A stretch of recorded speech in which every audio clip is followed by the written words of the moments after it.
اگر قرض دار اس دعا کو پڑھتا رہے تو اللہ اس کے قرض کو ادا کر دے گا۔ اللہم اکفنی بحلالک عن حرامک واغننی بفضلک عمن سواک۔ یا الہ العالمین تو میری کفایت فرما اپنے حلال کے ذریعے اپنے حرام سے، اور اپنے فضل سے دوسروں سے بے نیاز کر دے۔ جو بندہ اس دعا کو، اگر قرض دار اس دعا کو پڑھتا رہے گا تو اللہ اس کے قرض کو ادا کروا دے گا۔ کہ ہر نماز کے بعد 70 مرتبہ یہ دعا پڑھنی ہے۔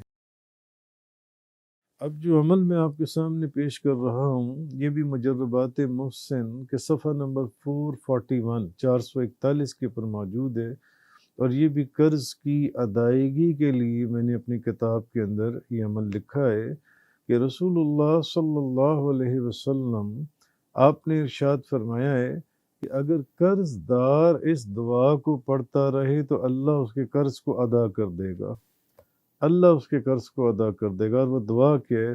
اللہم اکفنی بحلالک عن حرامک واغننی بفضلک عمن سواک۔ یا الہ العالمین تو میری کفایت فرما اپنے حلال کے ذریعے اپنے حرام سے، اور اپنے فضل سے دوسروں سے بے نیاز کر دے۔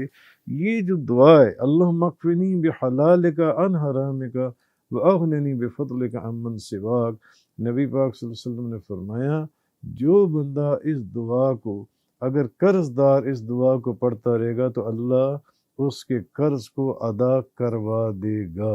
اور بعض مشائخ کو میں نے دیکھا کہ جن کے اوپر قرض ہوتا ہے وہ بندہ اگر وہ اس کو پڑھنے کے لیے اس طرح بتاتے تھے کہ ہر نماز کے بعد 70 مرتبہ یہ دعا پڑھنی ہے، 70 مرتبہ۔ اور میں نے خود سے دیکھا اور میں نے ہزاروں لوگوں کو یہ دعا پڑھنے کی اجازت دی اور انہوں نے پڑھا۔